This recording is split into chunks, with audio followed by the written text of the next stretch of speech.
Welcome to BS Session 141. What happens when you get together 250 of the best rimfire PRS shooters all in one location? They shoot a match. What else would they be doing? Because I have a shotgun and rifle that I use for, and 22 gauge that I use for ptarmigan, moose, and black bear. You're so dumb. You are really dumb. For real.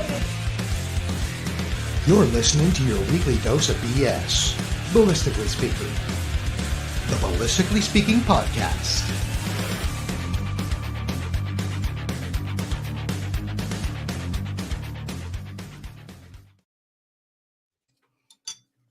I think that was descriptive enough of where this evening is going. Mm-hmm. Let's go to number one. I didn't go to number one. We could go to number one. Yes.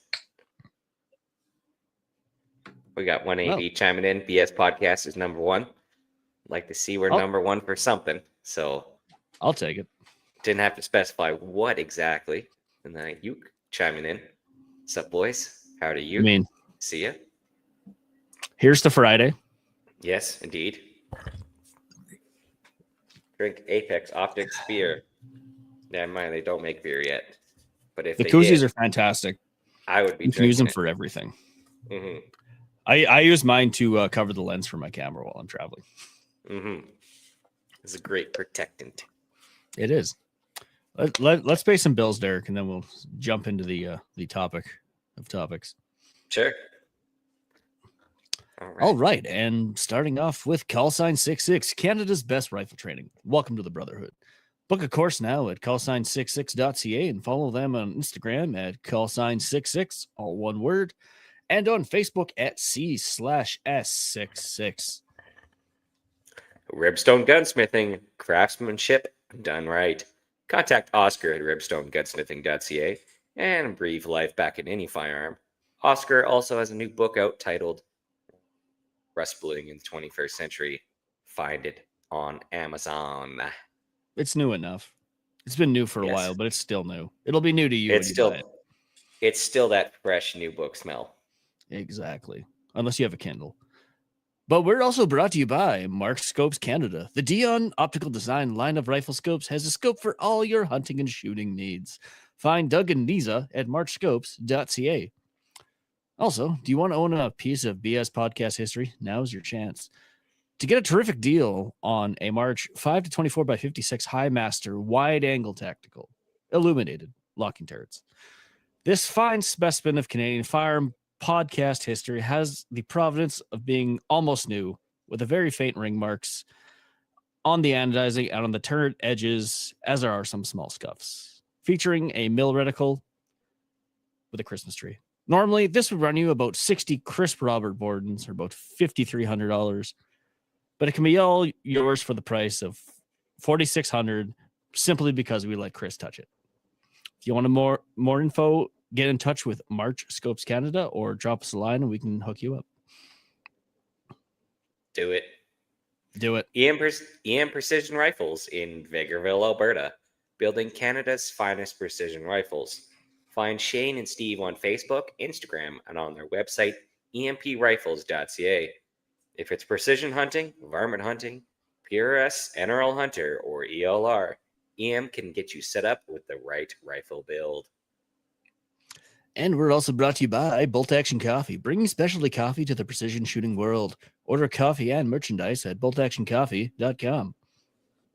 Odell Engineering, pick up a Canuck shotgun, Bagheera rifle, and Apex ammunition from your local distributor and tell them Phil sent you. Just released is the Canuck Recon 3. Flip-up sights, mag-fed, pump action, and a whole lot of sexy in one package.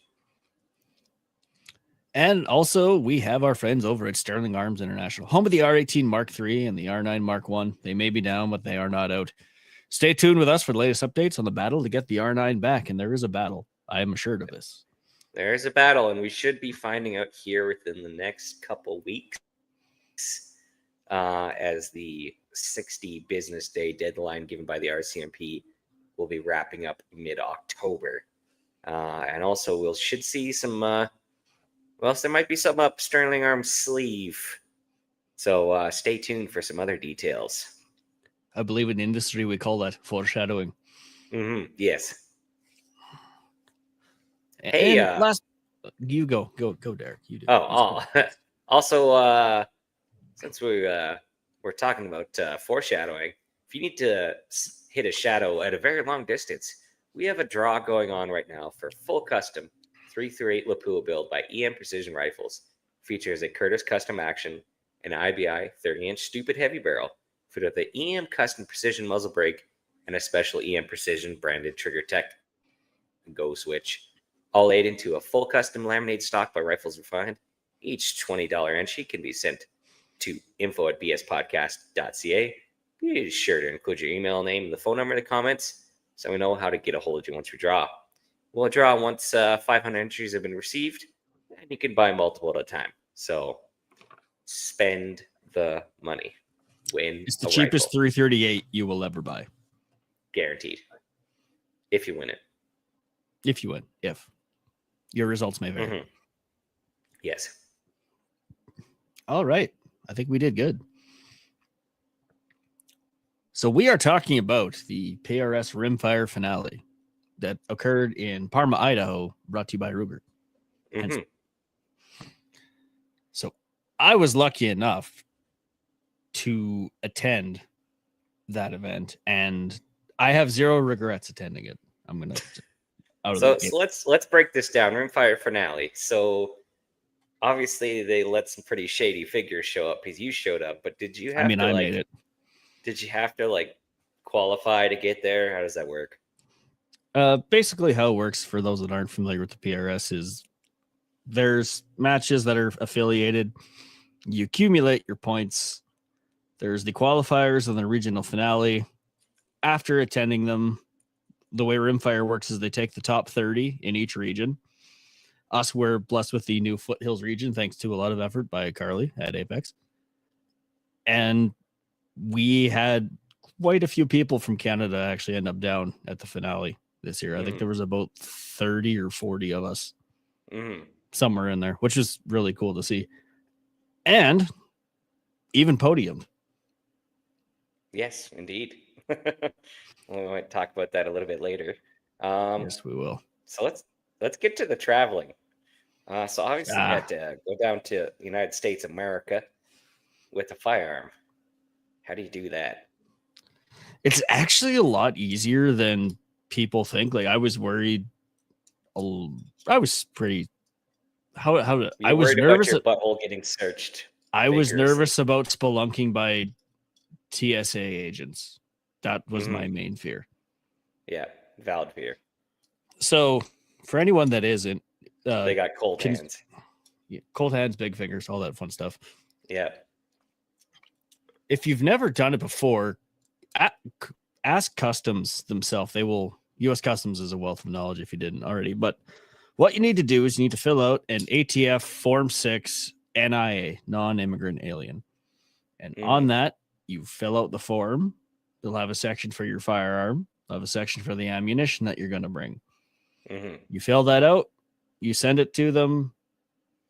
Now, bear in mind, from what I've heard, there's a 4 to 10 week wait for those Form 6s coming back. So if you're interested, you might want to get that earlier than you think. Or just do it in January, whatever you feel is right. So how long is it valid for? A year. Does it expire on the calendar year, or is it a year from when you get it? Year. You have 1 year of entry, from my understanding. Not that I'm an expert, but okay, that is my understanding, and I made it through unscathed. So unmolested. Yep. All was well. And then on the way, so traveling through, not a problem. So did you fly? Or did you drive? I flew. Okay, so how is obviously the airport procedure for domestic? Same thing. Okay, I'm going to declare a firearm, and so when you go to baggage security, but when you're going through customs, is there also something happens at that same time? Luckily, where I checked in, it was CTSA that was checking me. So I went through, I declared it, all's good. They x-rayed it. Got to US Customs, or what are you doing here? I'm going to the finale. Like, you got a letter? So I printed out my match letter and my registration. Yeah. Proof of purchase. And like, here's my Form 6. Goes through it. Yeah, you're good to go. Walk through. You're on your way. 5 minutes. Yeah, 5-10 minutes about that, talking to customs. Mm-hmm. US Customs. Mm-hmm. So it's not as complicated as people actually talking to the guy. That's talking to the guy. Gal. Okay. Yeah. So they just probably sat and did verified the paperwork and you are I are who I are, and I'm going where I say. Yeah. And then just make sure you know your state and local regulations as well. Mm-hmm. Where you're traveling. Mm-hmm.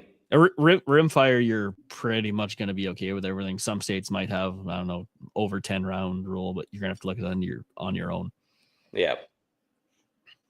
That's a valid point. Is rifle probably fine. It's just the magazines. There might be a hiccup here and there. So yeah, I have heard of people having problems. There were some people that did drive. Also, I will say. Mm-hmm. So I've heard upwards of 16 hours to drive. Some people flew across the country, rented a vehicle, and drove the rest of the way. So travel with friends. It's cheaper. Mm-hmm. Yes. That's all I'll say. It's more fun. It's more fun with friends. So where did you fly from and to? I flew out of Edmonton to Flew out of Edmonton. I was just making a Newfie joke. Where are you from to there by? Stay where you to, I'll be where you at. Mm-hmm. Yeah, so flew to Edmonton, flew to Salt Lake, drove to the match. Mm-hmm. Nice and simple. I gotta say, I love the speed limit on the interstate, though. That was fantastic. Did you get converted to Mormonism? No. Dang. I wasn't in Utah that long. You could have had like a lot of wives that could, drink copious amounts of soda and have blonde hair and other things. No, I was okay. I was just a tourist. Yes. I got to experience the American gas station, which is a wonderful thing. They really do it right. Is it far superior to the Canadian gas station? I would argue an interstate gas station is better than your average Canadian gas station. Mm-hmm. Both in quantity and quality. Quantity of gas? Food items for purchase. Mm-hmm. And was since everyone wants to know, gas would have been about $1.20 to $1.16 a liter, roughly. Got really good at doing the translation down there between metric and proper units, or improper units versus proper units. Exchange. Yeah. Okay. Yeah. Because our dollar sucks donkey dick. That was the other thing too, is our dollar is not good. So if it was on par, it'd be about 90 cents. 85. Yeah. Yeah. What it should be, because they pump it out of the ground right over there. Yes, it's not far. So that was traveling there. Now traveling back, you go to the airport, you declare that you're flying with a firearm. You put it in your case. And you send it on its merry way. And when you get to Canada, you say you have a firearm. And it's if you have a non-restricted, you walk up to the secondary when they go through, and then they let you go through. You do their little process, like, hey, how you doing? Why were you there? And that was it. It was very quick and easy. Yeah. Did all our verification and whatnot, and I was on my way, in and out in 15, 20 minutes. So as a Canadian, was there any paperwork coming back? A little bit. Not much. A little bit? Yeah. Anything critical to know about that other than just sign your life away? Don't bring anything you're not supposed to back. I think that should go for everything. Fair. I advocate for not smuggling things. Yeah, that's a good start. Rob Longridge chimes in here. Bucky's is America wrapped around a gas station. Did not get to go to a Bucky's, unfortunately. Hopefully, we'll be able to change that next year when we go to Texas. Yes. Stay Foreshadowing. tuned for that. Yes. Foreshadowing. Stay tuned for that. Mhm. Yeah, no, Put in the chat your favorite thing about Bucky's and what we should get at a Bucky's. So, after we find one. yes. Okay, so that was basically traveling with a firearm. It's not once you've done it, you'll not question doing it again. Mm-hmm. Yeah. So overall, you show up. What happens? Is it a big opening ceremony, or is it a big normal match where it's like, all right, boys, here's the safety brief. Hit the targets. Be safe. Have fun. And let's hustle. There was that. There also was a training day and kind of a vendor show on Thursday, and some friends got to try some fully semi-auto firearms while they were down there as well. I did see that rifle making its rounds in the posts of us Canadians getting to experience some rimfire freedom. And even during the match, there was on the couple of ranges over, all you hear in the distance is da da da da da, and then everyone around just looks and says, "He's got too much money." That's their only reaction to it, and mine was freedom. But yeah, you chiming in. I hear the beaver nuggets and the brisket are pretty tight, but Uke does not have a Bucky's in his area.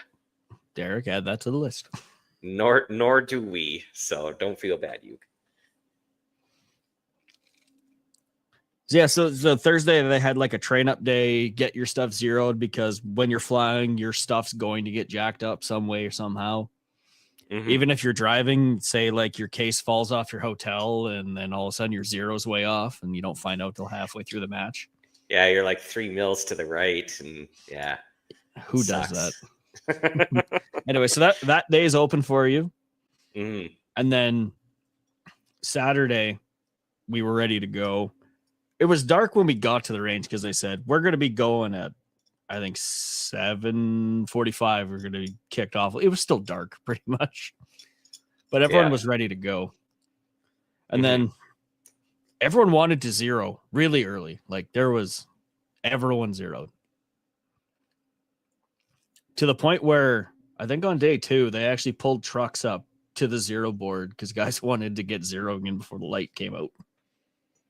Okay. I heard that. Damn. So zeroing, really important, especially when it's going to get really hot after it's very cold in the morning. It's a rimfire thing. That's fair. That's fair. Yeah. And then from there was safety brief in the morning and get in your squad and get to your stage. So they had 19 or 20 squads, I believe, and 21 stages. And as for target size, I'd say they were about 1 mil to 0.8 on average per target. I will say I thoroughly enjoyed the course of fire though. I didn't see any stage like lots of movement, or was it the target layout? So I was surprised how close some of the targets were. Like we had some targets that were 20 yards.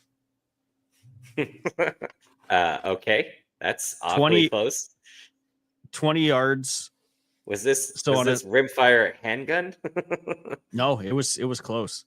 It's like stage 13. You started on T1, which is 20 yards, and you ended at T6, which is 65 yards. So that's going to be some small targets. Oh, they were quite small. But there were the scores reflected this somewhat. I believe if there was substantially more wind, the scores would be lower. Because I think there was 5 or 10 was the max score for drop shots all weekend. Yeah, I was about to We say. we got really blessed with the wind. It was maybe 6 miles an hour at its highest gust all weekend, and there was little to no wind the entire time. Yeah. Yeah. So So, nope, the absolute winner only dropped 5 shots, all weekend. and and that is out of a possible. Well, he obviously he made every single shot out of a possible 272 shots. So he hit 276 times. Exactly. 267 times. I mean, fantastic shooter. Yes. But I think if we had a bit more wind, the scores would be vastly different. Yeah, that's fair. Oh, Joel Anthony is in the chat. Hey, Joel. How are you doing? Happy Friday. Yeah. Rob Longridge chimes in. Scope choice would have an effect on the close ones. Yes and no, because they are so close that you're basically holding straight on them roughly, and you're going to hit it. Like I cleaned that stage. Yeah. Of the ones that were 20 yards and up. There were a couple of stages where you had to do you have to dial back the parallax. Like, I don't think I've used this close. So honestly, I didn't dial it back that much on my rifle. I kind of set it and it basically didn't move all weekend. There were a couple of stages where there was some moving, where I believe it was 21. You'd start off, it was kind of a 3 o'clock shot, a 2 o'clock shot, and then you'd run probably 20 yards, and then another segment going at you're about 11 to 10 o'clock. A couple stages like that, a lot of double tap or triple tap on targets, which I really enjoyed. A little bit of a differentiation from Rimfire Worlds, where there was not a single double tap, allegedly. I mean, that's up to the match director, really, at that point, but I kind of enjoyed the being able to hit a target more than once. Well, you go all this work to get into position. I'm like, I'd like to do that again, and then you get to. It's nice. At least one more time. The triple tap, not always necessary, but there were a couple of triple taps. And then what was I going to? Oh, we also got to shoot out of a bus. That's always fun. There was a bus moving. No, the bus was not moving. Was it short? No. It was much longer than the bus. It was yellow at one point. And I will say the bus was much longer than I remember them. I remember most of my buses being short. Fair. I think every second person has made that joke on that stage. Yes. Pregnant women don't take Tylenol. I mean, what? Always consult a medical doctor. Rob chiming in with warm candied almonds and the brisket. Also a jerky counter that is like a Baskin Robbins of meat. I believe he's referring to Buc-ee's at this point still. Yeah, we're talking about Buc-ee's. Damn. Now I'm hungry. Yeah. I will be prepared with many Canadian pesos converted to American dollars to make sure I have sufficient amounts of cash for that. Yeah, best start saving your cash now. So was a lot of moving in the bus? Did the bus move? It was basically there 2 targets, one round, T1, T2, move to the next window, work your way down. So it's kind of like the cattle gate, but inside of a bus. Yes, kind of. I will say, though, that was probably one of the dustiest matches I've shot. Did you taste the dust? Not only could I taste the dust, I'm still tasting the dust. After consecutive multiple showers, I'm still tasting the dust. It was so bad. Like, people's actions were getting jammed up. Magazines wouldn't feed. Like, for those that have the super, super tight actions and super tuned everything, dirt was getting everywhere. You could not avoid it. Yeah, I went down there with a black rifle, and I came back with a gray rifle. There's that much dust. To me, to someone who was in Idaho or in the U.S., there's like, oh, you think this is dusty? It'd be like lighting your first joint down in Vancouver and be like, I'm so stoned, and then a local comes up and goes, oh, you think this is stoned? Like, It's all relative to where your experience, but in my experience, the dust was bad. Yeah, and that's also another thing is rimfire action with you know, the round lubricant, whether it be wax or that little bit of oil on SK combined with dust, and then that really tight rim clamp on some people are running. Yeah, that sounds like a recipe for some jam master. Not to call out Rimax, but there was a few that were jamming and would not extract. I mean, they shoot should buy fantastic. themselves a Deuce 2.0. My Bergera ran fantastic. Mm-hmm. Yeah. I was shooting an open with the most basic rifle, and I was quite happy with it. Mm-hmm. It I has did done drop good my previously. It has done well previously, even though this time I ended up at an about 186 out of 250, Mm-hmm. which not the greatest showing, I'll admit, but Mm-hmm. I had fun. I'm in this for the fun. Yes. But So- even I dropping my mags a couple of times, I had to take them apart just to get all the dust out of them. Mm-hmm. Oh shit. Yeah, like So it was there a lot of guns coming apart on tailgates and not that I saw. Most people got their stuff. Either if you didn't get it right on the line at the end of the day, you went and cleaned everything after. yeah, for sure. Even I gave everything a little spit polish in the hotel because Mm. it was everywhere. The dust. I'm telling you, man, I've seen it. I've seen it. It was the dust. Yeah, some people had problems, but a lot of people just you got to play to the field. Yeah. So let's talk new gadgets. So you're asking what was hot down there? What was hot? Yeah. What's hot down there was Besides the The Mormon women. L3I has brought out some very interesting stuff, and I'm hoping to get my hands on some of it in the future. Mm-hmm. Stinger action, the Hive chassis that I saw at SHOT Show and I fell in love with it. Got to handle it a bit more this weekend.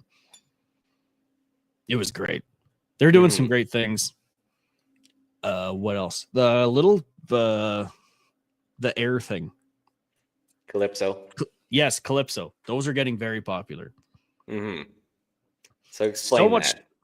So it's a little ultrasonic sensor that sits. Everyone puts it on a little, like a selfie stick or something on top of their tripod for your wind speed direction. It's a really cool piece of technology. But I was even overheard some people saying that they would never use their Kestrel for wind again.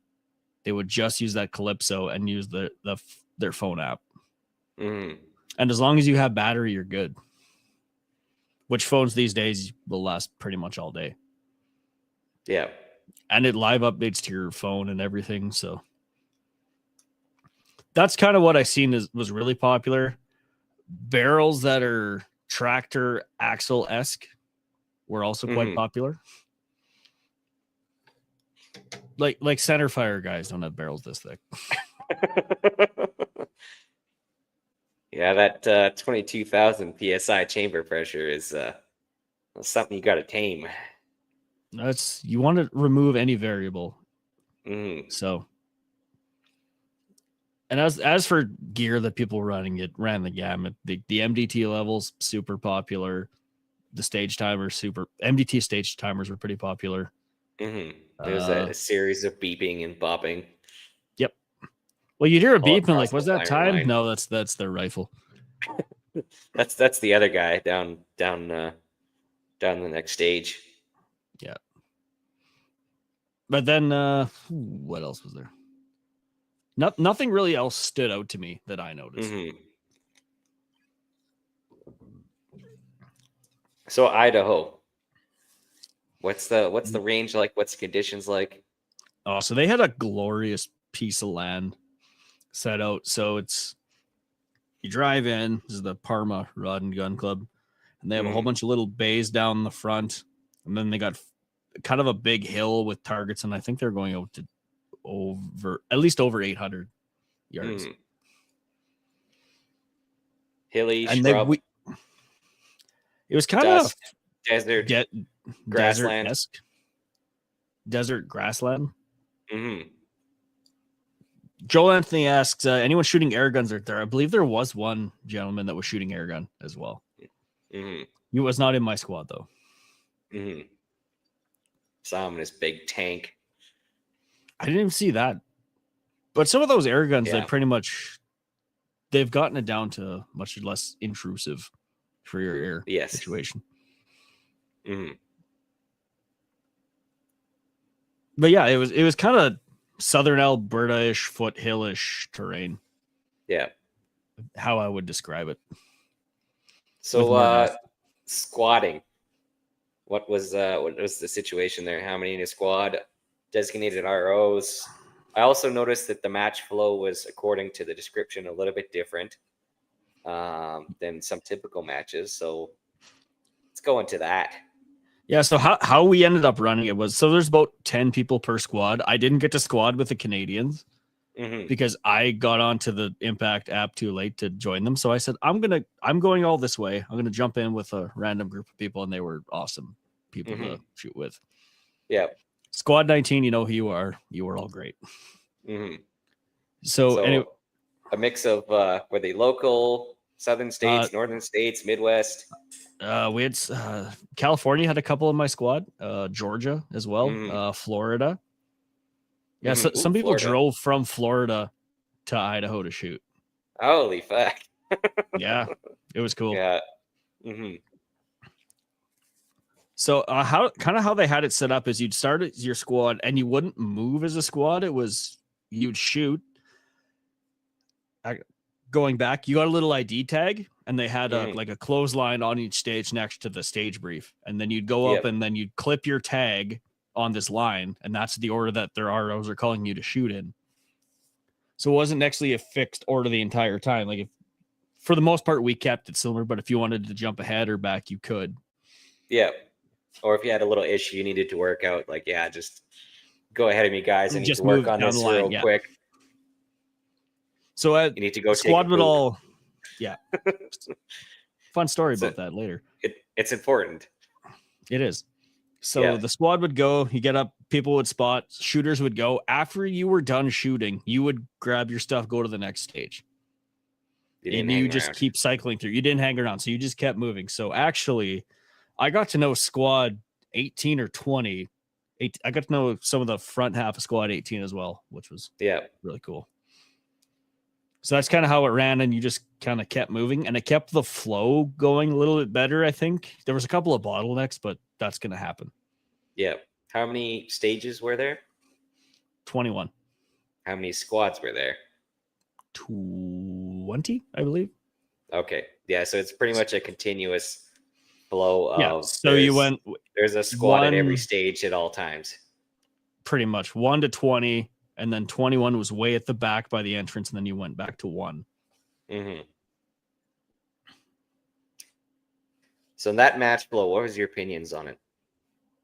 Match flow? I kind of liked it. For the amount of people that we had, it worked great. Because you had to get as many people through as you could in a decent amount of time. Yeah. So I think it worked really well. We've all been to those matches where it gets a little bogged down. It's the one squad, and you know who you are. I will. It's not even a naming thing. It's just there's always one squad. It's always the one squad, yeah. You could be anybody, but it is the one squad. Yeah. Yeah, that's how the squatting went, how the match flow went. Yeah. Dedicated ROs. Yep. So each stage had a dedicated RO, and they were some of the funnest people I've met down there. Oh, that's good. Despite having to stand there in the heat and put up with all of us, they were all awesome. So if any ROs hear this, you were all awesome. What were the temps like? What was the what like? You cut out there. The temperature. Oh, the temperature. Yeah, we were sitting at a balmy 30 degrees Celsius. It was hot. Well, for me, I was melting. And yes. But they did take care of us. Yeah. We're not phased. We had water on about every second stage for the most part. And then on the Saturday, they also fed us, which was awesome. I So did we see had a photo tri-tips. of the meal. Yeah, so we got a wonderful sandwich with, I believe it was tri-tip off the top of my head. And then some of the greatest pie I have ever had in my life. And I mean that literally. Was it American pie? It was American pie because that's where I was. But it was like a blackberry something, raspberry. It was so good. Mm-hmm. And after eating that, my scores improved substantially. You can kind of see, you So watch my that's score. It starts off, we're doing good. Kind of sometimes it may bombed be it good for a little bit. Sometimes it may be shit. Yeah, so right about lunch, it was maybe shit. And then after I ate and I got refueled, the score started to go up again. Mm-hmm. And the thing with the scoring is if you dropped one shot, you're dropping probably 5 slots in the standings. Yeah.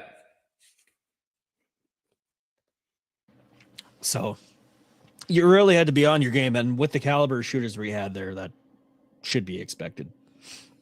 Yes. And it was live scored on Impact. Yep. So you were So following along and trying to make fun of me as I shot. Exactly. I mean, I can't rip you in person like I normally do. So No. it's easiest to do that from a distance. I kind of missed that. There wasn't too much of that. Mm-hmm. The chirping while you're shooting. Mm-hmm. I like to have fun. Some of the ROs were in the spirit of it. I enjoyed it. Yes. So I'm just looking at the results here. We don't need to Go look at the down results. to 30th place. Hold on. Why did you Yeah, pick you 30th have to place, get. Derek? No, I'm just saying you have to get down to 39th place before you get to 20 shots dropped. Yeah. To put it in perspective, out of 272. So if you dropped a point per stage, basically, you're just on the edge of the top 50. Yeah. So there's not a lot of margin for There was not a lot of margin for error. You had to be on your game. Mm-hmm. Yeah.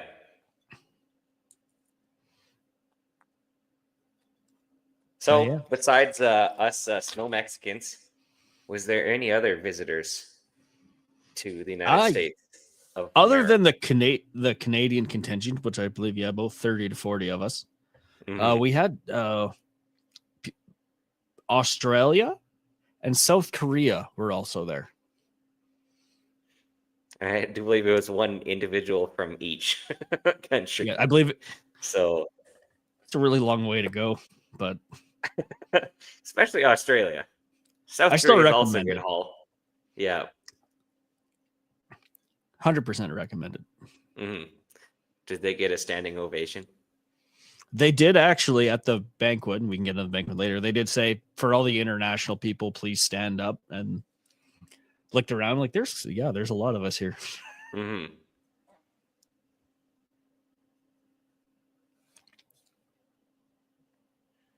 So, and also let's talk about placement. Let's not talk about placement. I'm not talking about your placement. There's other people. Let's talk about there's the some other Canadians that did not bad. So let's break that down. Checking the old impact. So first place went to Chris Simmons. He was a fantastic shooter. But Derek, who took second place? That was Mr. Grant Sparring. Yes, and he is from the Canuckistania. Oh, good to know. What about third place, Derek? Some guy named Matt Huey. Matt Huey, yes. Known as Womfat. Not like Wombat, but Womfat. Yes, he was there as well. And he took third place. Yes. So and a novelty size check as well. I did see that. That's kind of jealous. He was flying back though, so I'm not. He might have folded that up into a rifle case, but it's got a crease in it now, so it's then the bank's not going to take it. No, they drove, so they're gonna mail it once they got back to Canada. Yeah. But yeah, we did quite well. It was awesome to see all the Canadians down there. We tried to do as good as we can. Canadians took second and third, and the next Canadian after that, as far as I know, at least people that have their citizenship in their profiles, was Mr. Adam Glatt at 17th place. So we're holding our own. We gotta bump up our numbers, but we're getting there. Yes. So we have obviously the Easterners, Matt and Grant, and Adam out west representing in 17th place. So congrats to them and everybody else that did a good job too. So yeah, we're moving up there. We're catching on them. Yeah. So yeah, what else you want to know about it? I want to know about beer. Ah, yes. Speaking of beer, at the banquet, we got these lovely glasses. Hold on. I'm going to present. No, not. Oh, shit. Come on, Derek. Push the right button. I don't know what to press. Anyways. So for those on video, you can see these wonderful PRS beer glasses. Oh, hold it up again. I figured it out. You figured it out? Finally, after you put it down. Oh, yeah. Farmer Precision Rifle. Farmer Idaho. Yeah. Nice. You got Ruger on there. Focus. Yeah, 2025 Rimfire finale. Yeah, brought to you by Ruger. Thank you, Ruger. It is a nice glass. It is. And no. Thank you, Bergera. Also got a hat too. Well, this is my Bergera hat. I just like Bergera. Yes. One of you chiming in. Nice glass. Thank you. There's nothing. You got to have good glass. Got to have whatever good glass. you do. Yeah. And if you want to have good glass, Derek, might I recommend Apex Optics? Yeah. Let's hear about it. So this episode of Ballistically Speaking podcast is brought to you by Apex Optics, championship-winning glass built for shooters by shooters. Whether you're hammering stages at a PRS match, glassing game in the Rockies, or running drills at the range, Apex delivers the edge you need when it matters most. From our hunter and rival rifle scopes to the Edge LVPO and championship-grade red dots, every optic is engineered with an uncompromising precision and tested under real-world conditions by the best shooters in the game. And it doesn't stop at optics. Apex just launched their new Hunter 30mm rings and Onyx 34mm competition rings, purpose-built for strength, ruggedness, and an absolute uncompromising repeatability. Confidence starts with your glass and your setup. Step up to Apex Optics and experience the Apex advantage. Find them at apexoptics.co and see why the World Championship hunters, competitors would trust the word around the world would trust Apex to get them on target. I'm sorry. Mike hasn't read that much since grade 11, where he had to read Romeo and Juliet out loud to the class. Bold of you to assume I made it to grade 11. Think you're all high and mighty because you got your grade 10. I got grade 10 math. That's all that matters. So yeah, nice little segue there. What about the drinking of the beer? Well, yeah. So at the end of the event, they had everyone's done shooting. Put your stuff away and throw in your truck. Head down to this wonderful hall that they had set up for us. It was kind of like a wedding venue. It was really great for pictures. We found out later. So they had complimentary beverages for us. They had an awesome supper for us with desserts and these glasses and the nice table layouts and everything. And then they did the awards ceremony. Thanked all the sponsors. Without the sponsors, stuff like this wouldn't happen. But not only the sponsors, but the MDs, PRS, Jay Heimer, Brady Lamb, both of them. Awesome job for the amount of work that goes into a match. I roughly know how much goes into it. All the Cannot thank ROs them too. enough. All the ROs for putting up with us. Thank you so much. You made my trip down there amazing. But anyways, yeah, so banquet. Go through the banquet, then the prize table. And hello, prize table. Was there some prizes on that table? It was pretty juicy, as they would say. Sponsors were very generous, and I thank every one of them for it. Did you get anything off the prize table? A couple of nice hats. I'm in this for the hats. The most expensive free hat collection known to man. Whoever dies with the most hats wins. That's how it works. It's not money. Fair. It's not cars. Whoever has the most hats wins. Yeah, most hats. I agree. Not far off there. No. So go through that. Did you get to meet some people that you've only heard or seen? I did. There's kind of a who's who. Got to meet a whole bunch of people down there. Said, hey, I'm on a podcast. Do you want to come on? So might have gotten some guests out of it. That's some foreshadowing for later. You fucking better of. I was on vacation and you expected me to work. Yes. That's how we operate. There is no pleasing you people. So yeah. And then after that, we took a bunch of pictures. Any notable names that you can think of? There's so many, I couldn't list them all. Yeah.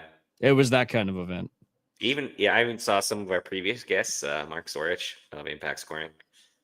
Didn't even get to talk to Mark. I would have loved to talk to Mark, but there were so many people there and everyone wanted to talk with each other. Didn't get time. It was the social aspect alone was worth going down there for. Yeah. And all the Americans were wonderful. Not just the match. Everybody I interacted with was wonderful. From the guy that gave me Dairy Queen the one day, all the way through to when I had left the airport. Everyone was awesome. Just good people all around. Yeah. Well, that's nice. It was good. And CBC will tell you that Americans are bad people and you're going to get arrested at the border. Yeah, don't listen to the TV at all. Go and see it for yourself and then make a decision. I did. And basically, if you watch what's on the news in Canada right now and what I experienced is not at all the case. Because even they're saying like, oh, there's this visa thing that's going to cost you $200 more to go to the States. Well, that's what the headline reads. But if you actually read what's going on, certain people have to pay more to have their visas verified. That's all it is. Canadians are not one of them. So I didn't have a problem. And they were fully aware of our ban up here as well. And how tragic it was. And they felt extremely sorry for us in almost every occasion that I talked about it. Once I kind of went through like, this is what's happening. And they're like, oh, I'm so sorry. Nice. The Americans were telling Canadians sorry. Yeah, that is quite the thing. When this is the situation we are in right now. But to our American listeners, make one hell of a 51st state. Just saying. Well, at least part of us would. Yeah, Alberta, Saskatchewan.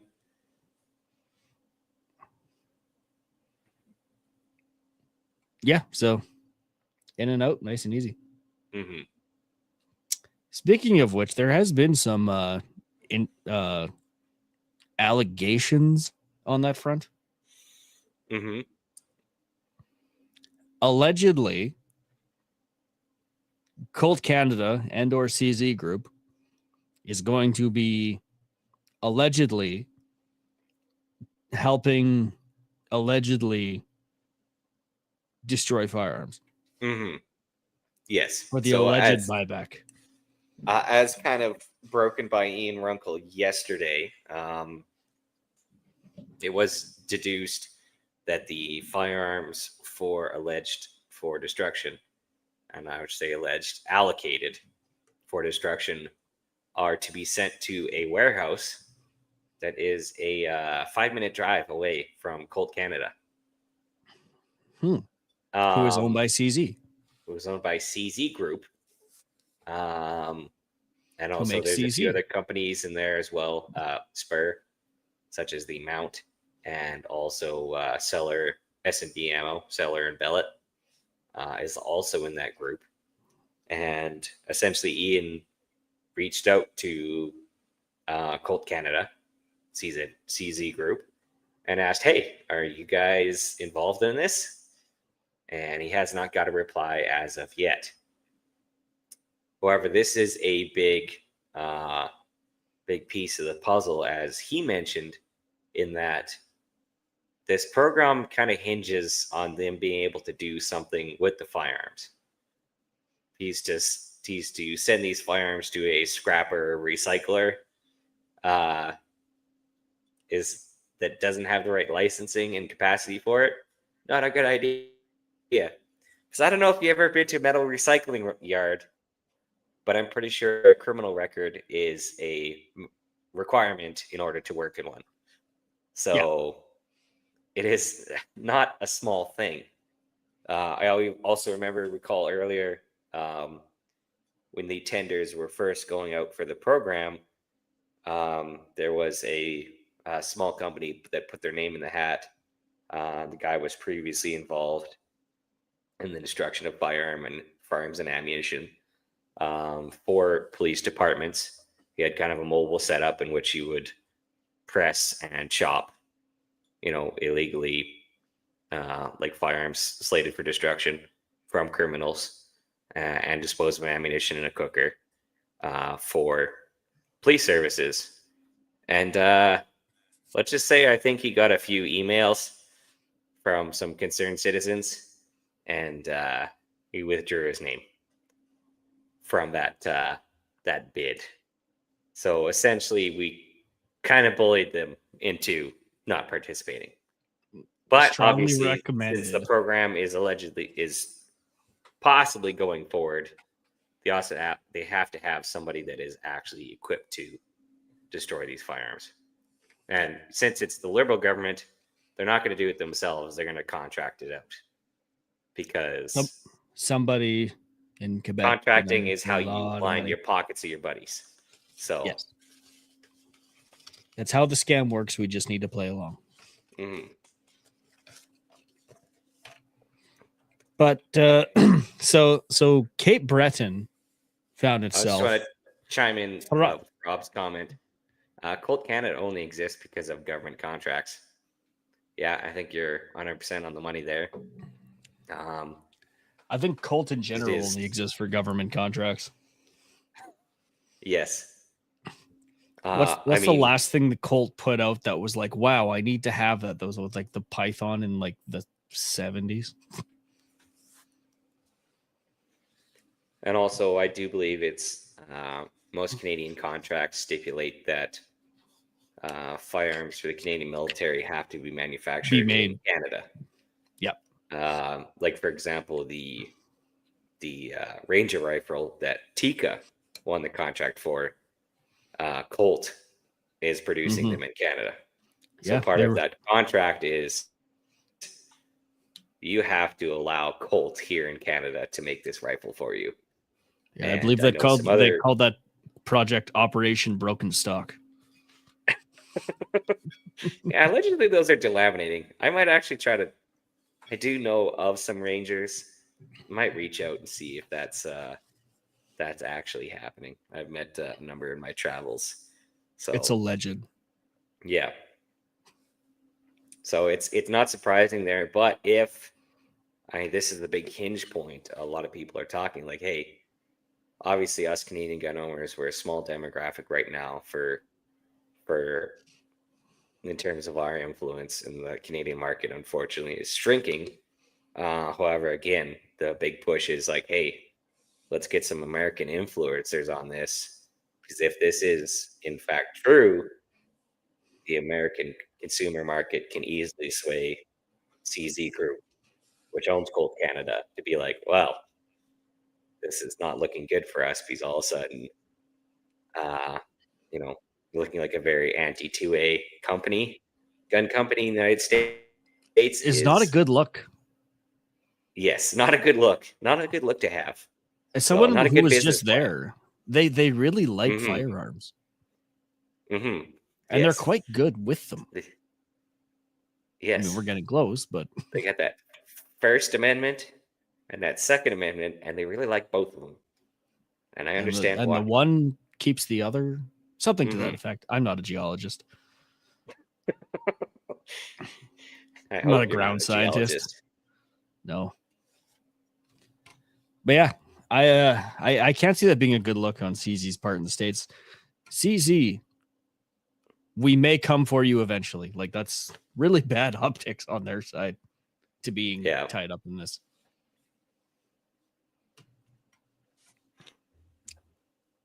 Read the comment out loud, there. You brought it up on the Yes. screen. I know. I'm just, well, this is what we're talking about anyways. Yeah. Ah. Is that, of course, the dilemma is that CZ Colt Canada is allegedly doing the destruction of the firearms. Alleged. We cannot say Alleged. allegedly enough. Allegedly. It's Allegedly. the likelihood is high, though. I'll put it that way. Highly likely, but alleged. Mm. We're not responsible for any misinformation. When I be also chiming in, you guys see the protest in Cape Breton in front of the police station with gun owners? Yes. Yes, there was a So good turnout shout out to the CCFR for organizing in a hurry. Yeah. And also the Canadian Taxpayers Association. I think that's also a huge part of this as well, is obviously the gun gun advocacy groups like the CCFR, obviously they're going to rally against this kind of stuff, but to get I'd say somewhat impartial third party such as Canadian Taxpayers Federation to get in there and say, hey, this is ridiculous and a total waste of money, and we're going to provide legal advice on location, that's also huge too.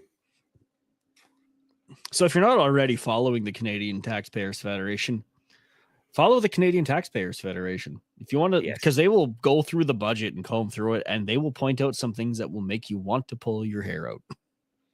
Mm-hmm. For various Even if you reasons. don't have hair. Yeah. Also within that little side development is that the union representing the Cape Breton police force, allegedly,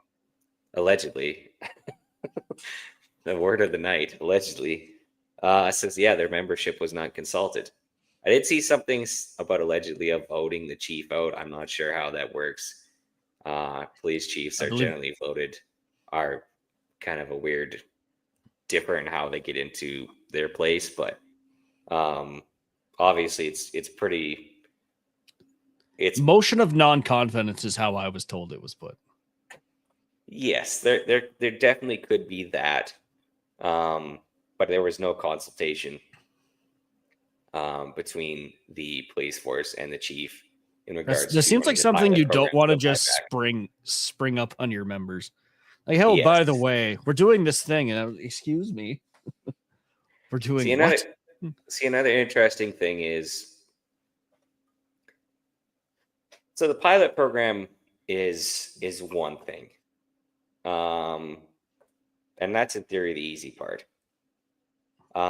It's if all of a sudden they get a list later that's not turned in, and then they have to knock on some physical doors. That's the differing part.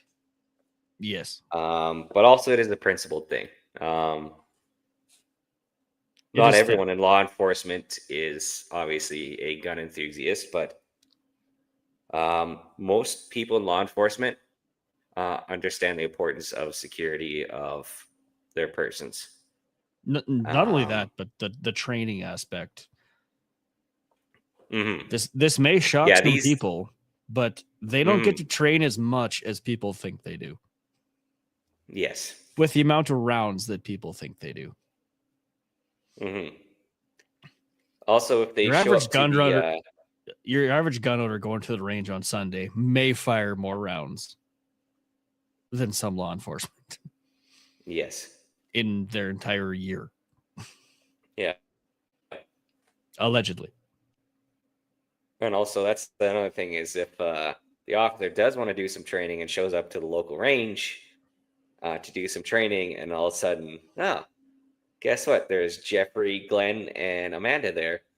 And what did I do to those people earlier? Well, I kind of kicked their doors in and confiscated their firearms. I'm sure they're gonna have to love to shoot beside me. Let's be honest. If you get your door kicked in, you don't have guns anymore. Yes. So, but when you see them at the local coffee shop, they're just gonna be glaring at you the whole time. Nobody wants that. Yes. Yeah. Even if you do peacefully hand them in, it's a PR nightmare. Nobody wins. Yes. Like literally nobody wins. Yeah, for your local beat cop, that is. Yeah, we want to talk about liaisoning with the community. That's the exact opposite way how to do Considering that OPP just said, yeah, no. And OPP even has a hand in previous guns being technically kind of banned. Mm. If everyone remembers the old FAL story, which I could be wrong, and chat feel free, or someone wants to email me to correct this. The OPP, when they got rid of the FALs for their service rifle, they got exported to the UK because they didn't want to sell it to Canadian civilians. Mm. And somebody went over to the UK and re-imported a bunch of them. And they really didn't like that. Also, apparently the matchstick trick was another reason it got banned back in the day, but some are equating it to that because they felt slighted. I don't know. Mm-hmm. I don't have a time machine. I only know FUD lore. It's the worst kind of lore to know. Because it might be right. 1AB chiming in. Speaking of LE training, I spoke to 2 LE officers the other day about how they kept their manual of arms and if they owned personal firearms. They stated that they do the yearly qualifier and don't own. Again, I can see obviously some LE are like that, but also we know that in 2020, 205 firearms went missing from the RCMP, including 2 machine guns. Yes. Allegedly. Allegedly, just, kind of accidentally lost it. But we have AB side. Here's Rob's side. Mm-hmm. Most LE I know train at private ranges on their own dime. So there's probably a healthy mix of both in there. Yeah, exactly. The ones that want to train are probably training on their own dime. Mm-hmm. Which, if you want to advance public safety, even that right there, probably a good idea to let people practice. Mm-hmm. Yeah.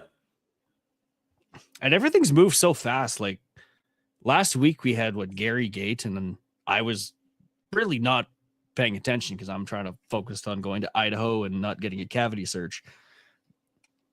This has all come by really quickly. Mm-hmm. Yes. Like a whole bunch. I missed your guys' last episode. I'm not gonna lie. You should have caught up. Daniel Furter joined us, and he had a really good prediction. As for honestly, really good. I think he's a really well-informed guy. And I'll get him for it. Part of his prediction would be good. Part of it, depending, would not Don't be good. Don't spoil it for me. I'm trying not to. I've been cleaning dust out of all my equipment for the last week. After a very healthy nap. Yeah. 1AB chimed in with, if you look at Dennis R. Young's website, you find that the LE military and RCMP have lost thousands of firearms over the years in Canada. I mean, I'm not going to... Yes, there's a responsibility thing, but at the same time, people lose stuff. It's human nature. Stuff is going to go missing. Mm-hmm. It's unfortunate that it's that stuff. Yes. But we are all human. I'm not defending them. I'm just saying that it's going to happen. Yeah. to some small extent, but to some certain circumstances, or not so much. Like the U.S. losing over 20 nuclear weapons. That's a little more concerning. Actually, a little less concerning. Like, if you even get a nuke, like, do you even know how to launch it? You need a lot of Well, facility to do that. That's if you have the payload. That's the rocket and the Yes. payload are two different things. Exactly. You could have the payload, but Hear me out. It ain't If you can mean maintain shit. it, you can own it. mhm. That should be our rule. If you can afford to maintain it, you can own it. It's simple. Yeah, Rob chiming in here. Now imagine being a fellow officer having to confiscate another LE's firearms. I don't even want to Yeah, think about that. Yeah, that'd be an awkward day at work. They're like, you have to come do paperwork that day. Why? No reason. But how many people did they have at that rally in Cape Breton? I'm not sure. I heard it was over 200 people were there. I think it was a decent turnout, but obviously not a flood of people. But I think it is an important showing. Nevertheless, to say, nah, This is not popular. I'm good. Yeah, hate to break it to you, but no. As much as them 44 seats in La Belle Province want it, the rest of us don't. Mm-hmm. It was really good to see that all that got lined up. Yeah. So if you're American and you're hearing this, tell all your friends that CZ's doing bad stuff, allegedly, and that Yeah. they shouldn't do that. And then they tell Yeah, two if it is- friends, and then they tell two friends, and then they back out, is my hope. Mm-hmm. Yes. Yeah. It'd be much appreciated if you guys could help us out in that way. Because it's not like CZ's made, guns that don't win championships or anything like that. Right. It's not like CZ's a big name in IPSC or anything, Mm-hmm. Yes. or IDPA, or Carry. Mm-hmm. You could cause me chiming in. Wait, who's doing what now? In case you missed earlier in the episode, Colt Canada, which is owned under CZ Group, is allegedly the one destroying the confiscated firearms from the Canadian buyback confiscation program. theft. Yes, the mass theft and extortion. Yes. Program. Yes, so it's not 100% confirmed yet, but it is very likely. So talk to your CZ rep and please give them an earful and say, hey, Politely. if you guys are doing this, that's very anti-2A. Or in Canada, we like to call it 2A. But we don't have a 2A. No. We just have pity and sadness.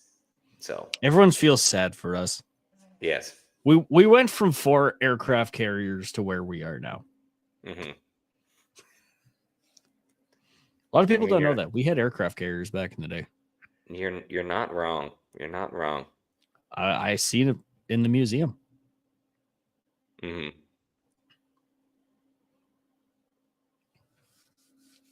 Well, maybe it certainly isn't Marstar that's doing the destruction.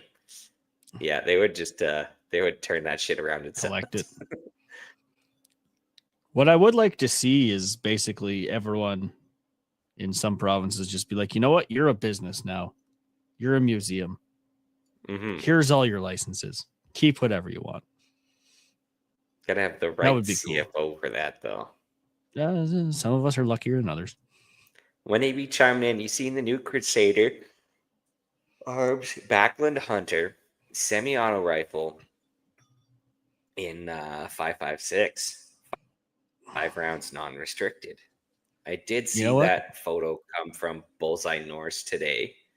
Have not gotten any other details. From a quick visual analysis, I see it's obviously using the crypto magazines to stay Bill C-21 compliant for the regulation for new firearms. See how that went?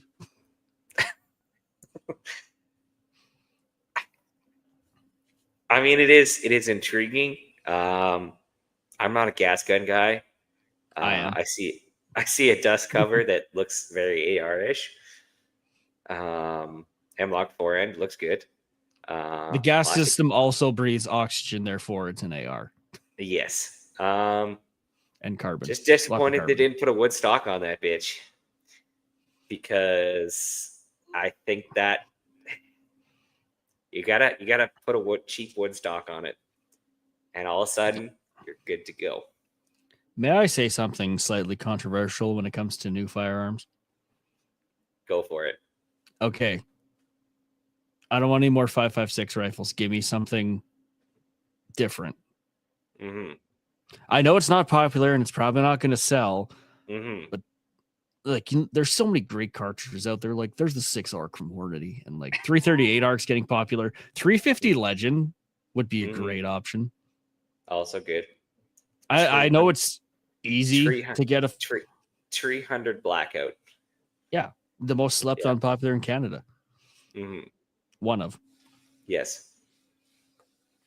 But it'd be cool to get some new cartridges in the new firearms. That's my hot take. Yes. Unfortunately, in 5.56 Canada, new firearms aren't a thing. No, they aren't. But at the same, I understand everyone is sitting on a mountain of 5.56 and PMags, but I still want new cartridges and new guns.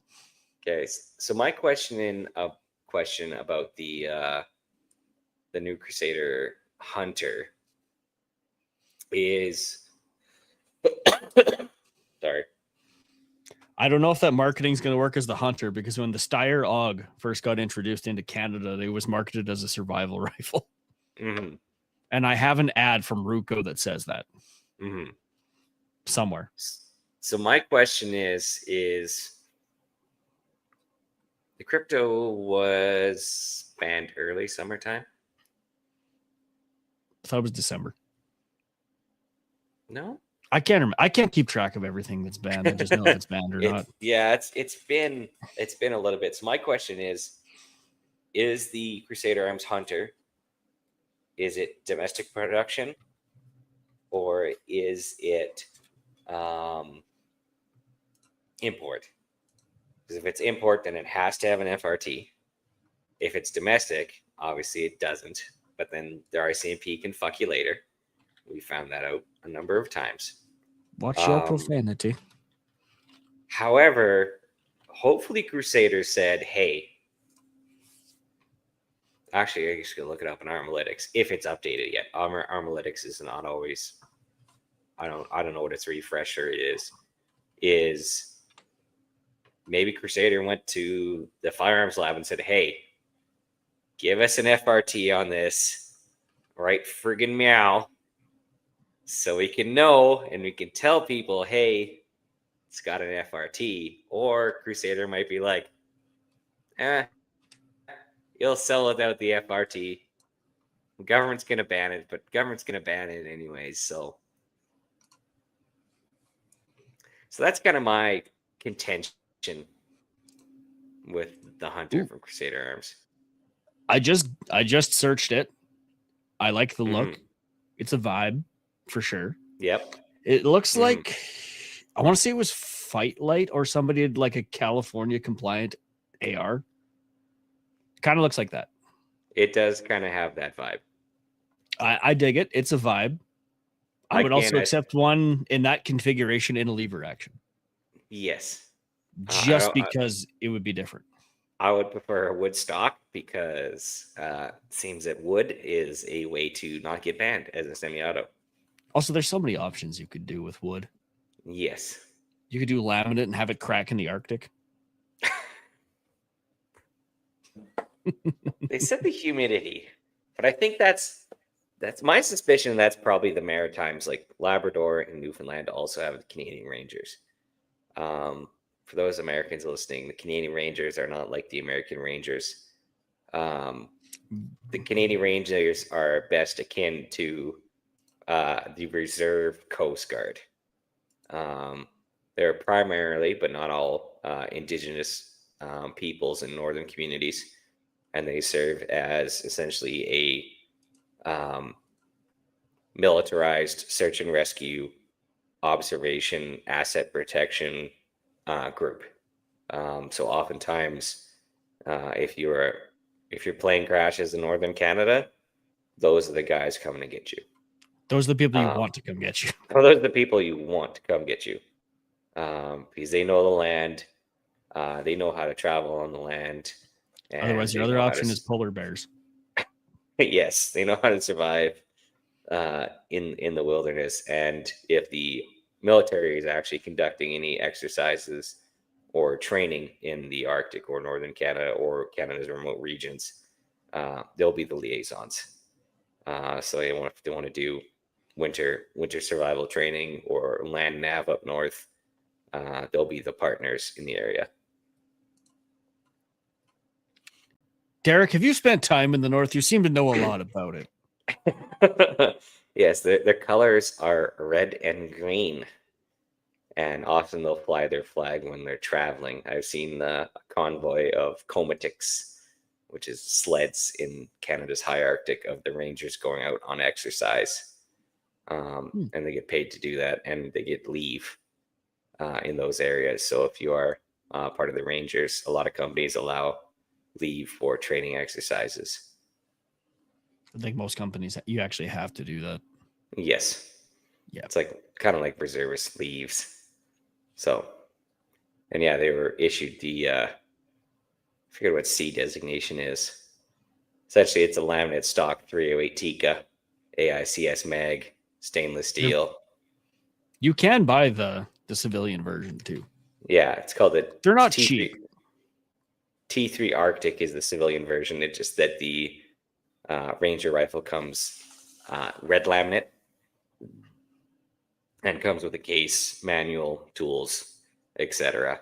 And costs 10 times more to the Canadian taxpayer. And is made by Colt Canada, which is unfortunately, allegedly, probably the ones destroying Canadian confiscated firearms from the alleged buyback program. That's allegedly popular. Sure. I'm gonna have to go back and get a counter in the little corner. Just every time I say allegedly pops up. Lizard. I can't help it. Lizard. Are you referring to the RCMP process of classifying firearms, Derek? Mm-hmm. Yeah, we have a YouTube short about that. If people haven't seen it, it's quite entertaining. Mm-hmm. It's 10 seconds of your life you'll never get back, but I still recommend it. 1AB chiming in, looks like the SKS is back on the chopping block by Heidi and Natalie. It was always on the chopping block. Yeah, it's always on the chopping block. I mean, the difficulty is it's really, again, they even said it is Prevalent. Sorry? Prevalent. Yes. The SKS is very prevalent. Yes, yeah, SKS is very prevalent, used by a lot of Indigenous hunters, and there's a lot of Canadians' first gun, the Quasi AR-15. I also like how they called out, it's like, oh yeah, they're just going to be flooded with SKS type rifles to get past the rules. And I'm like, that's the one thing people aren't making their own Canadian productions of yet, is the SKS. It wasn't like the AR-180 and the 180B clones that us Canadians made. No Canadian looked at the SKS and be like, nah, we need to domestically produce this motherfucker. And because it is a prime specimen. However, if someone were to chamber one in like 6 arc, that would be cool. That would be cool. So it would make the garbage rod semi-auto edition slightly better. Mm-hmm. If someone could figure that out. So they did call it out. I found it interesting that they said essentially that they would essentially grandfather. Essentially. But also they did target the tactical looking ones. They're like, yeah, the modern versions of the SKS, and it's like, modern versions. Is there What a they really stock on mean- the SKS that improves it? Yes, they're like, oh, yeah, it's the modern stocks that totally change it. And I'm like, yeah, the modern cheap flimsy plastic Archangel stock is really gonna make the SKS a game changer. The way So- I took that was, yeah, you know what? The Soviet Union is gonna come back, retool the factory, Mhm. get it all up in working order, run the production line up again, just so the Canadians can have a slightly newer version of the SKS. Like that's what popped into my mind when she said that. Yeah, I'm sure in Tula right now, Putin is telling the arms munitions manufacturing plants in Russia there to And retool Vladivostok and go back to the SKS so more Canadians can buy the SKS. I'm I think sure what we that's need to happening do right now. is get Seiko to spin up some more M78 Valmets. I'd be down with some Valmets. Because do you know the story of the Valmet, Derek? Enlighten me. So what happened is the Canadian government gifted a whole bunch of them to the northern people to hunt with. Hmm. And they were available in a very wide variety of calibers, including 223, 243, 30-06, 308, 762. And they are all still non-restricted. And if you can find one for sale, holy, are you going to be paying for it? One kidney, one testicle each. At least. It is Mhm. not a cheap firearm. But they were Plus tip. purchased with the idea that they are reliable because they're based on the Kalashnikov action, and they are suitable for hunting and thus given out by the government for hunting. Manufactured in Finland. Hmm. Even though it is literally a variant. Hmm. So figure that one out. But it's wood and native. It literally has hunter in the name. Yes. Valmet Uh-huh. Hunter. Might want to be chiming in the aluminum chassis that can be had through TNA. They have an aluminum chassis? Yeah, I'm still not sold on that. Mm. It's you're putting lipstick on a pig at the end of the day.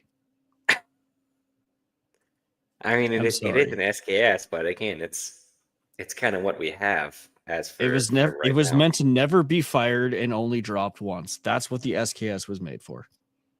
Mhm. It just so happens that we have figured out that you can actually hunt with it.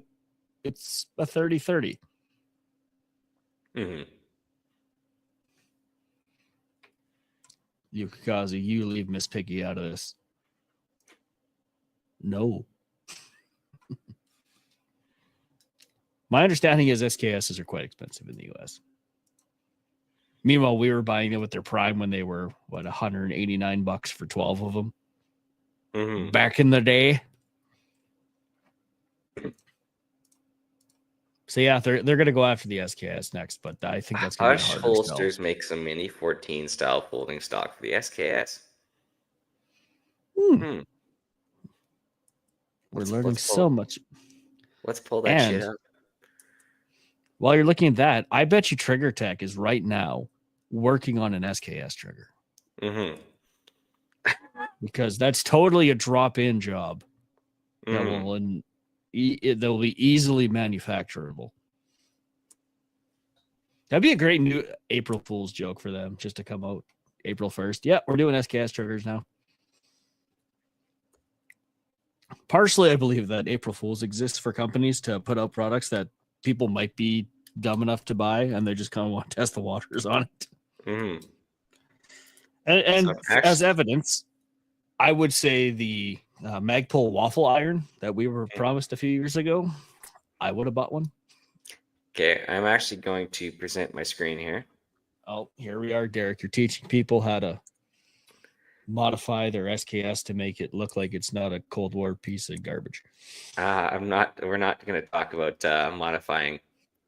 We're not TUCs. modifying. Just saying. So here's what we got. The wood looks nice. It's kind of an interesting fold hinge. It's folder. I don't know if that's gonna work. It looks pretty good. I guess 20-inch barrel. Yeah, it should be okay. I was about to say SKS typically the add action length is probably over.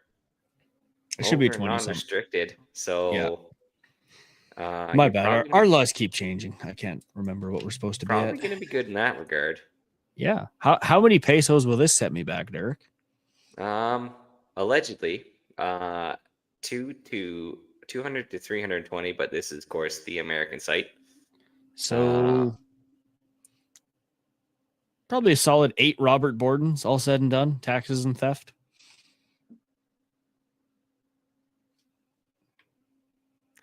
Yeah. But For that those does listening on look audio, good. Derek is just scrolling through the website right now. They got a free Going plug. through We the would love to photos. test it for them. Anyways. Back to talking about, they want the SKS. Yes, and also start importing to Canada. Yeah. Yes. If I'm you're sure not they're going to already, get right so, on that. Yeah.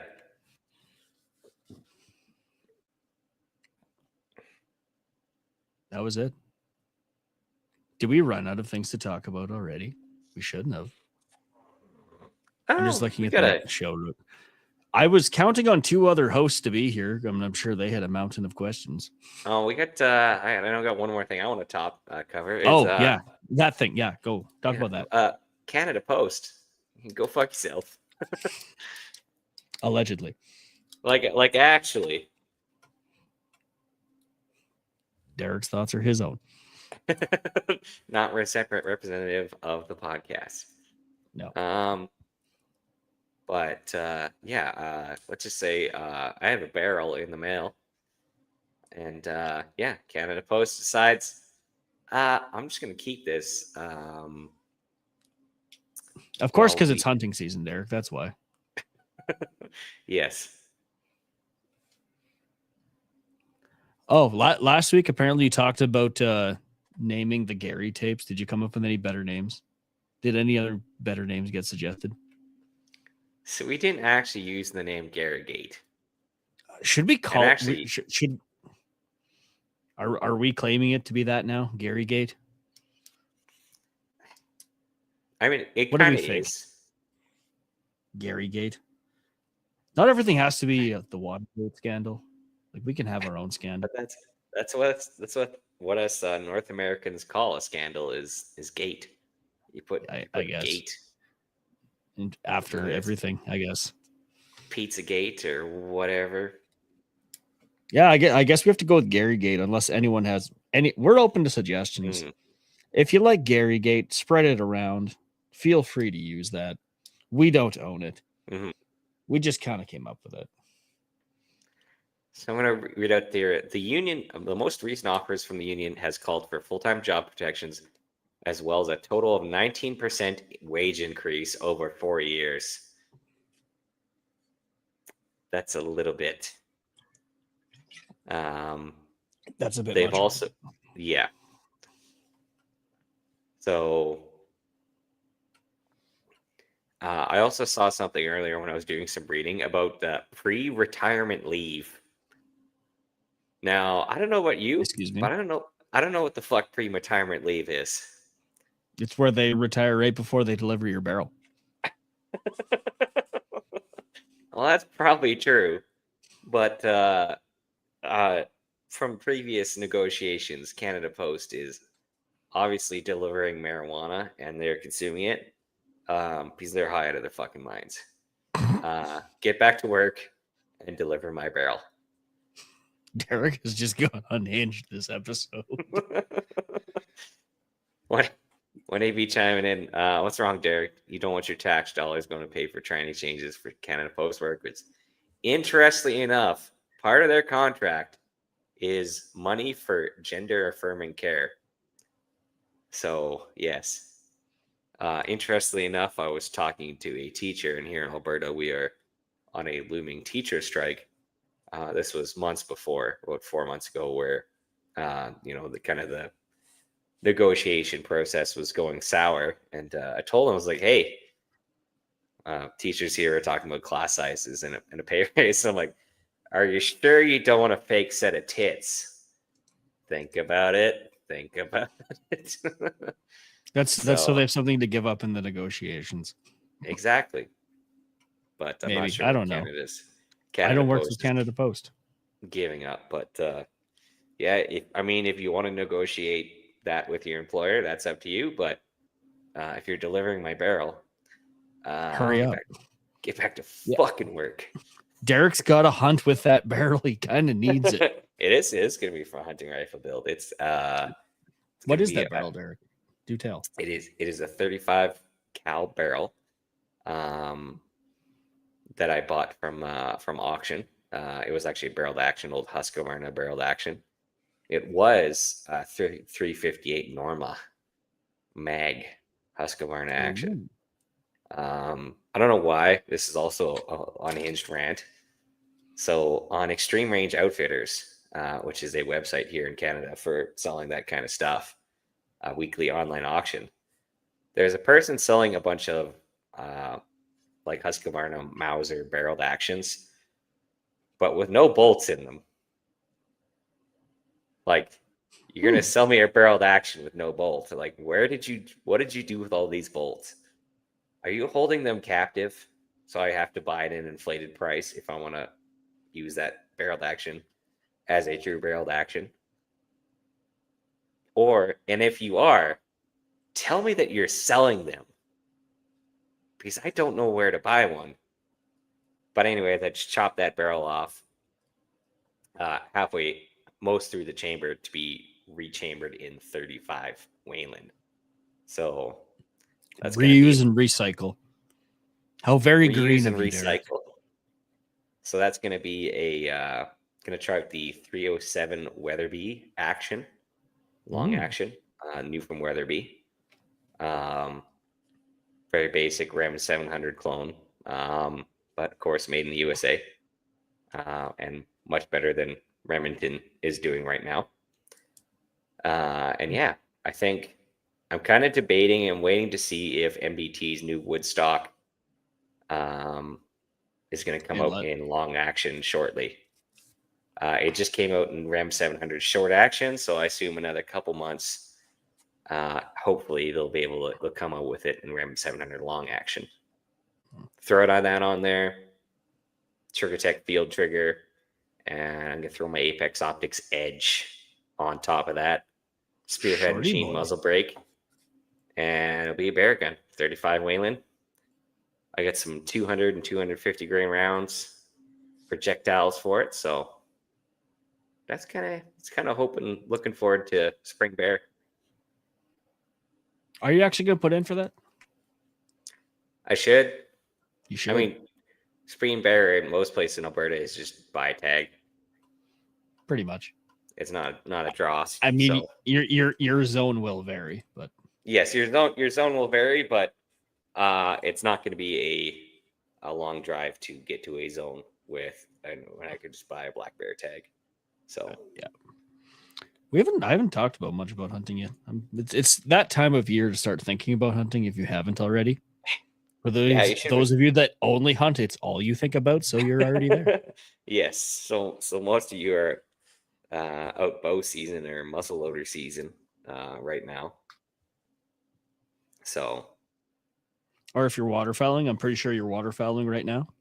Yeah. It's probably dark wherever you are right now. So, well, not right this second, but during this time period. Yeah. Whenever you're listening. Hunting. So another interesting thing I want to bring up is actually Alberta has opened up a bison hunt in the Zama. I'll actually pull it up. I heard something about this. In northern Alberta. So the bison have done so well that we're actually allowed to hunt them now. Which is a good thing. So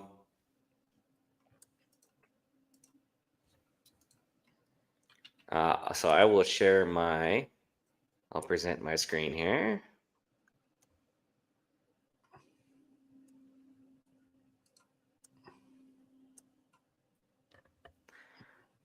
So on My Wild Alberta here, which is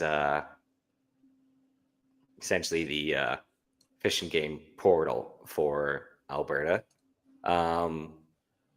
So the Zama wood bison, a Zama wood bison hunting season will resume for the 2025 to 2026 season. For those of you that don't know, it's referring to Hay River and Zama City, which are in the very northwest of the province, and is a large rectangular WMU. It's a big WMU, but it's also a very low population. That corner of northern Alberta probably has maybe 40,000 people in it, large area. So essentially a population survey of the count in there resulted in a minimum count of 678 bison. So that the herd has grown.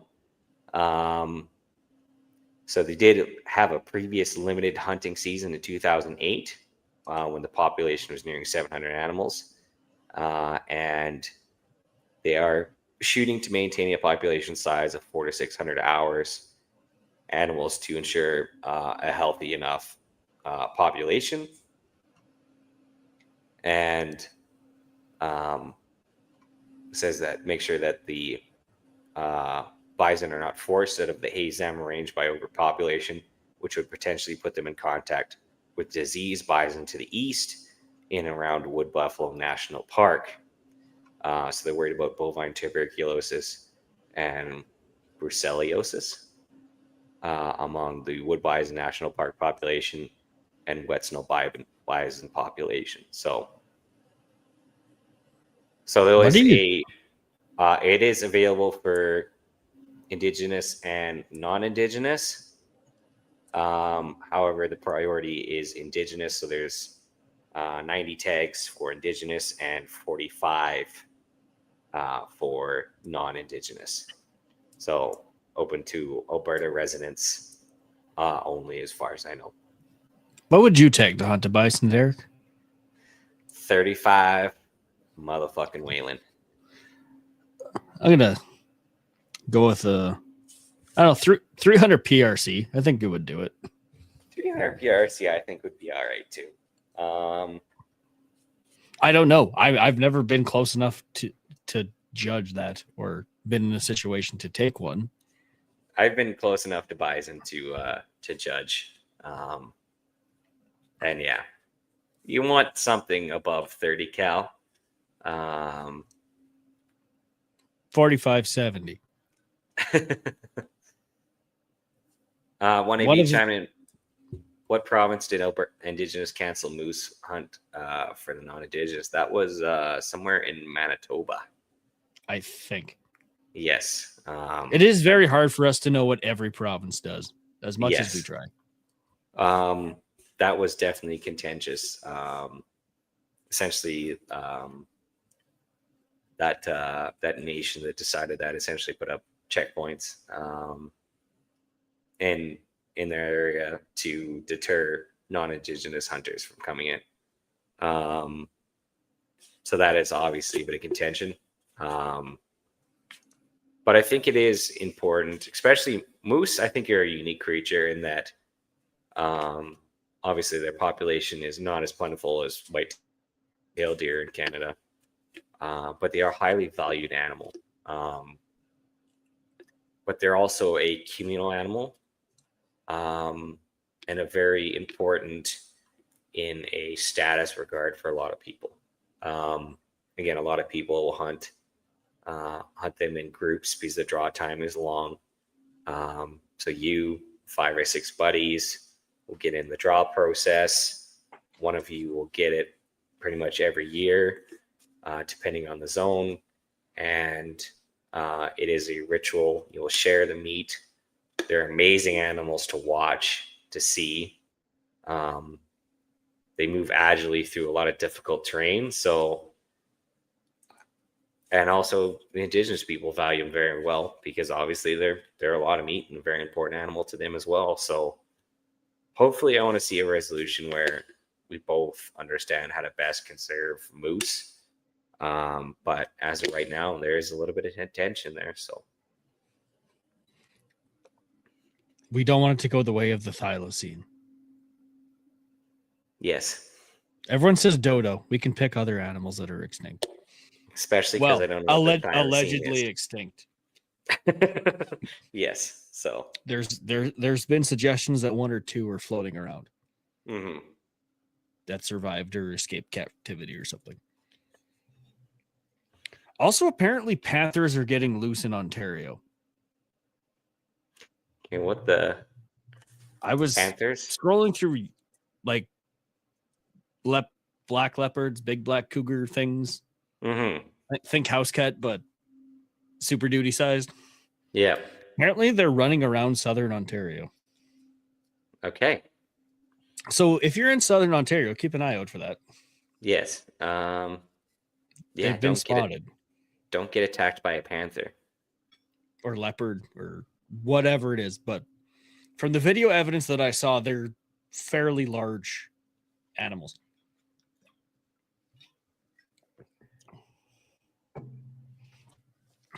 My guess is that it's a pet that escaped and then, or two pets or her group of them escaped and they started acclimatizing and recreating themselves. Mm-hmm. See, I'm not crazy. 1AB has also heard that. That's what I've heard and seen on YouTube. See, I'm not crazy. Mm-hmm. Or you're just watching the same kind of YouTube. Yeah. Uke chimes in, man, we have cougars and mountain lions, but panthers, that's different. Yeah, cougars, they're a very wild animal. Mm-hmm. Easy to entertain, but that's a different story. And that's why I'm never allowed back at the zoo. That's fair. That's fair. I mean, it was a bar called the zoo, but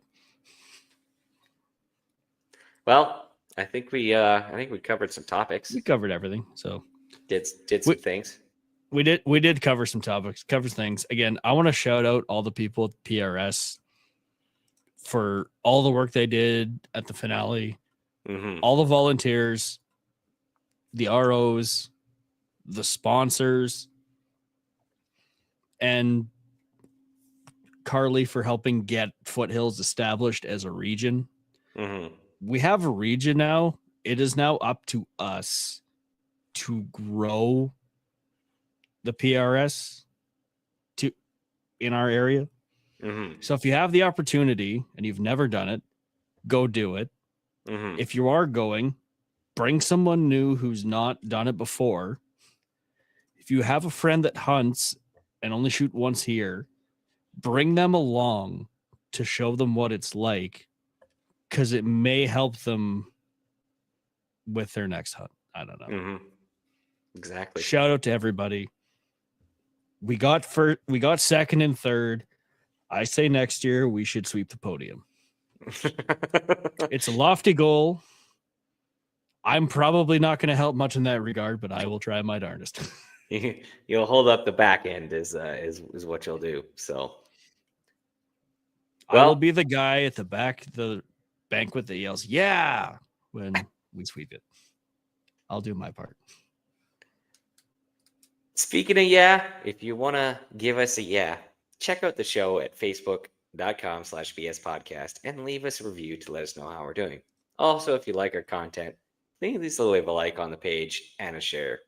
Email us with any questions you might have. We'd love to hear from you at info@bspodcast.ca. Don't forget, we got that 338 Lapua rifle draw going on right now. So make sure to throw some dollarinos our way for a ticket to win that as well. And also, hey, if you also like the show, we also have something called Gardner Knives, Storied Knives, not Gardner Knives. That's probably a different knife company, but you can support them as well. But storiedknives.com and pick up one of our Gardner knives. I think it's a solid knife, great holster, very sharp, good handle. Would recommend. And in closing, I want to give you a massive thank you to all of our sponsors. Without you, we wouldn't have a show in the first place. We're talking Shane and Steve with EM Precision Rifles, Miles, Carey, and Cappy with call sign 66, Duncan and Rob and Bolt Action Coffee, Phil Odell at Odell Engineering, Doug and Isa with March Scopes Canada, Vanya and Carly with Apex Optics, Oscar with Ribstone Gunsmithing, and J.R. Cox with Sterling Arms International. Thank you all an immeasurable amount, and thank you to you, the listeners, for joining us and hanging out with us on this Friday evening, or if you're listening to us later, whenever you're listening to us. Thank you. And to everyone who's at KRJ Windbreaker this week, good luck. Go fast. Don't suck. Yes. You know I guess who I you are. also got one more shout out too. More shout-outs. Ultimatum Precision. Unfortunately, the last match I attended, I had my bolt stop break off of my HMB action. Probably because you let me use it, and I'm kind of hard on equipment. No, it had some issues, a little bit issues before, and Before I touched it. Talked to Ryan at IBI/Ultimatum, and he sent me 2 in the mail, free, no of charge, and got me back up and going again. So my HMB is back in action, and I have a spare as well. So if the unfortunate happens again, I got some parts to stay up and running. So big thank you to them as well. That is a very slick action, I will say. Mm-hmm. Yeah, it is very smooth. So Okay. well, thank you. That's it. And good night. Because I have a shotgun and rifle that I use for, and 22 gauge that I use for ptarmigan, moose, and black bear. You're so dumb. You are really dumb. For real. You're listening to your weekly dose of BS, ballistically speaking. The Ballistic